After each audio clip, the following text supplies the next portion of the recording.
And so this meeting between Donald Trump and Imran Khan is the third leadership-level interaction between the U.S. and Pakistan leaders since Khan's visit to Washington in July 2019. Will you also visit Pakistan? Well, we're visiting right now, so we won't really have to. But I wanted to say hello.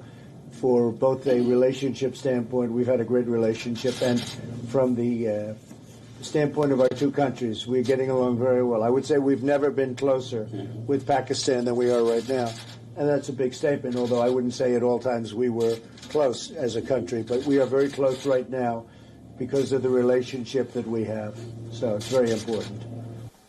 And here's what else made news at Davos. U.S. President Donald Trump delivered the keynote address at the World Economic Forum in Davos, and not surprisingly, the speech was more about him than the agenda of the summit. Trump hailed the American model as a glorious example, calling it pro-worker, pro-citizen, even pro-family. Since my election, America has gained over 7 million jobs, a number unthinkable.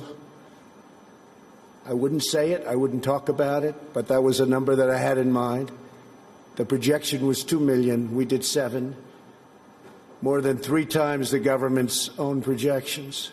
The unemployment rate is now less than 3.5%, and at 3.5%, that's a number that is the lowest in more than 50 years.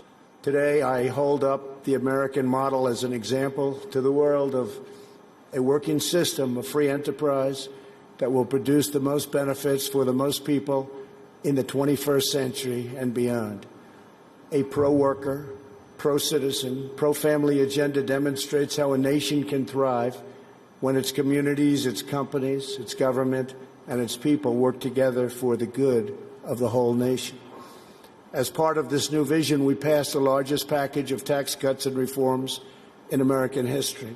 We doubled the child tax credit, benefiting 40 million American families. And then there was the usual jibe at the Obama administration, talking about the mess that he inherited from Barack Obama. The NAFTA agreement exemplified the decades-long failures of the international trading system. The agreement shifted wealth to the hands of a few, promoted massive outsourcing, drove down wages, and shuttered plants and factories by the thousands. The plants would leave our country, make the product, sell it into our country. We ended up with no jobs and no taxes. Would buy other countries' product. That doesn't happen anymore. This is the wreckage that I was elected to clean up. It's probably the reason I ran for president more than any other thing, because I couldn't understand why we were losing all of these jobs to other countries at such a rapid rate. And it got worse and worse, and I think it's probably the primary reason that I ran, but there are other reasons also. On the issue of trade tensions, Donald Trump said that negotiations with China on a Phase 2 trade deal will start shortly. Last week, remember, the world's 2 biggest economies finally signed the long-awaited Phase 1 agreement. Our relationship with China right now has probably never been better. We went through a very rough patch, but it's never, ever been better. My relationship with President Xi is an extraordinary one. He's for China, I'm for the U.S., but other than that, we love each other. Additionally, China will spend an additional $200 billion over 2 years on American services, agriculture and energy, and manufactured goods. So we'll be taking in excess of $200 billion, could be closer to $300 billion when it finishes. But these achievements would not have been possible without the implementation of tariffs, which we had to use, and we're using them on others too.